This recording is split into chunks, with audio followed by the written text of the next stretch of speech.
अस्सलाम वालेकुम students, welcome back to our biology lecture series. आप देख रहे हैं मेरा YouTube channel Maryam Zahoor official. Don't forget to subscribe my channel and press the bell icon. आज हम एक बहुत ही छोटी और सेल की पावरफुल ऑर्गेनेली के बारे में पढ़ने लगे हैं जिसका नाम है राइबोसोम। जैसा कि आपको पता है कि हम सेल की ऑर्गेनेलीज के बारे में पढ़ रहे हैं, तो ये सबसे स्मॉलेस्ट और पावरफुल ऑर्गेनेली है सेल की। तो आज हम देखते हैं कि जो है ऑर्गेनेली क्या होती है, ये राइबोसोम्स क्या होते हैं। क्या आपको पता है कि सेल के अंदर छोटी छोटी फैक्ट्रीज होती हैं जो 24 घंटे काम करती हैं। ये ना कभी थकती हैं और ये ना ही रुकती हैं। इनका नाम है राइबोसोम्स। तो राइबोसोम्स ही वो फैक्ट्रीज हैं जो एंजाइम को प्रोड्यूस करती हैं, हार्मोन्स को प्रोड्यूस करती हैं और सेल के अंदर प्रोटीन्स को प्रोड्यूस करवाती हैं। ठीक है, इस वीडियो के एंड पे आप ये समझ जाएंगे कि राइबोसोम क्या होते हैं, उसका क्या स्ट्रक्चर होता है और क्या फंक्शन होता है और हमारे सेल के अंदर वो कहाँ पाए जाते हैं। इसके लिए वीडियो को आखिर तक लाजमी देखें और मेरे चैनल को सब्सक्राइब कर दें। तो इसके अंदर हम आज सेल की राइबोसोम की हिस्ट्री को पढ़ेंगे, डेफिनेशन देखेंगे, स्ट्रक्चर देखेंगे, लोकेशन देखेंगे और फंक्शन देखेंगे। तो सबसे पहले हम इसकी हिस्ट्री के बारे में बात कर लेते हैं कि हिस्ट्री क्या है राइबोसोम की, इसको किसने डिस्कवर किया। तो 1955 में जॉर्ज पैलेट नाम का एक साइंटिस्ट था जिसने राइबोसोम को डिस्कवर किया था और माइक्रोस्कोप के अंदर देखा था। अब हम ये देखते हैं कि राइबोसोम क्या होते हैं, इनकी क्या डेफिनेशन है। Ribosomes are tiny granular structures which make protein for cells. Ribosome क्या होते हैं? छोटे छोटे दानेदार स्ट्रक्चर होते हैं जो सेल के लिए क्या करते हैं, प्रोटीन बनाते हैं। They are also called protein factories. इसी वजह से इनको प्रोटीन फैक्ट्रीज भी कहा जाता है। ग्रैनुलर का मतलब है दानेदार स्ट्रक्चर, कोई अगर दानेदार चीज़ हो तो उसको ग्रैनुलर कहते हैं।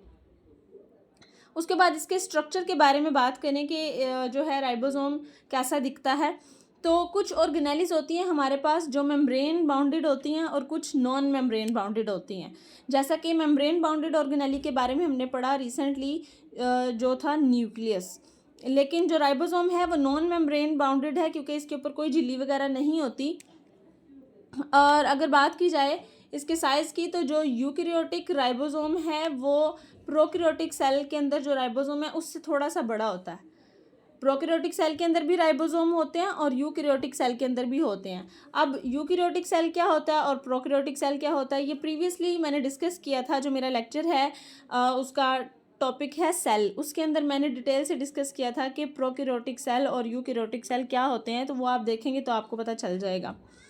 अब जो यूकैरियोटिक सेल है उसका राइबोसोम प्रोकैरियोटिक सेल के राइबोसोम से थोड़ा सा बड़ा है, स्लाइटली लार्जर है। ठीक है, ये इसका स्ट्रक्चर है। और उसके बाद जो इसका मेन बेसिक स्ट्रक्चर है उसके अंदर इसके दो सब यूनिट्स होते हैं। एक लार्जर सब यूनिट होता है और एक स्मॉलर सब यूनिट होता है। यहाँ पे आप डायग्राम में देख सकते हैं, ये जो ऑरेंज कलर में है ये इसका लार्जर सब यूनिट है और जो नीचे ब्लू कलर में बना है ये इसका स्मॉलर सब यूनिट है। अब ये दोनों जो सब यूनिट हैं, ये जब प्रोटीन सिंथेसिस हो रही होती है सेल के अंदर तो ये दोनों आपस में जुड़ जाते हैं, बाउंड हो जाते हैं। लेकिन आफ्टर दैट जब प्रोटीन बन जाती है सेल में तो ये दोबारा से सेपरेट हो जाते हैं। ये इसका स्ट्रक्चर है। अब हम देखेंगे कि राइबोसोम की लोकेशन क्या है, हमारे सेल के अंदर ये कहाँ पर प्रेजेंट होते हैं। तो हमारे सेल के अंदर दो तरह के राइबोसोम होते हैं, एक होते हैं फ्री राइबोसोम्स और एक होते हैं बाउंड राइबोसोम्स। जो फ्री राइबोसोम होते हैं वो साइटोप्लाज्म के अंदर फ्रीली फ्लोट कर रहे होते हैं। फ्रीली फ्लोट का मतलब है कि अपनी मर्जी से तैर रहे होते हैं, वो जहाँ मर्जी जा सकते हैं साइटोप्लाज्म के अंदर अंदर। लेकिन जो बाउंड राइबोसोम्स हैं वो क्या होते हैं, रफ एंडोप्लाज्मिक रेटिकुलम के साथ जुड़े होते हैं। रफ एंडोप्लाज्मिक रेटिकुलम भी एक सेल की ऑर्गेनेली है, इसको हम अगले लेक्चर में पढ़ेंगे। अब इसका मेन बेसिक फंक्शन क्या है, जो मैंने आपको स्टार्टिंग में भी बता दिया था कि राइबोसोम प्रोटीन सिंथेसिस करवाते हैं। सेल के अंदर प्रोटीन बनती है, जो सेल की जो एनर्जी होती है बेसिक, वो राइबोसोम बनाते हैं। मेरे पास आपके लिए एक छोटा सा क्वेश्चन है कि which cell have large amount of ribosomes. वो कौन सा ऐसा सेल है जिसके अंदर सबसे ज़्यादा राइबोसोम्स पाए जाते हैं। तो इसका आंसर आपने ढूंढ के कमेंट में लाजमी बताना है। अच्छा, अब हम राइबोसोम की अहमियत के बारे में, इसकी इंपॉर्टेंस के बारे में पढ़ेंगे। तो कभी आपने ये सोचा है कि अगर सेल के अंदर राइबोसोम काम करना बंद कर दें तो हमारी बॉडी के अंदर उसका क्या रिएक्शन होगा। जैसा कि मैंने आपको पहले भी बताया कि राइबोसोम सेल के लिए बहुत ज़रूरी होते हैं क्योंकि ये हर तरह की प्रोटीन को बनाते हैं। वो एंजाइम्स हैं, वो हार्मोन्स हैं या कोई भी स्ट्रक्चरल प्रोटीन्स हैं, वो राइबोसोम बनाते हैं। और वो सारी प्रोटीन्स मिलकर जो है सेल का वर्क करवा रही होती हैं, सेल के जितने भी काम हैं वो परफॉर्म कर रही होती हैं। तो अगर राइबोसोम्स ना हो हमारे सेल के अंदर या ये काम करना छोड़ दें, रुक जाएं, तो इसका मतलब है कि हमारी ज़िंदगी ख़त्म हो जाएगी, क्योंकि जब सेल ही वर्क नहीं करेगा, ये सेल को वर्क करवाने के लिए एनर्जी बना रहे हैं, जब सेल नहीं वर्क करेगा तो हमारी लाइफ भी वहाँ पर स्टॉप हो जाएगी।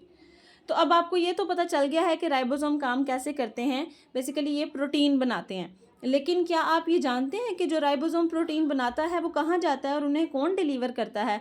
तो इसका जवाब जानने के लिए आप देखेंगे अगली वीडियो, जिसका टॉपिक है एंडोप्लाज्मिक रेटिकुलम। और अगली वीडियो में मैं आपको ये बताऊंगी कि एंडोप्लाज्मिक रेटिकुलम कैसे काम करते हैं।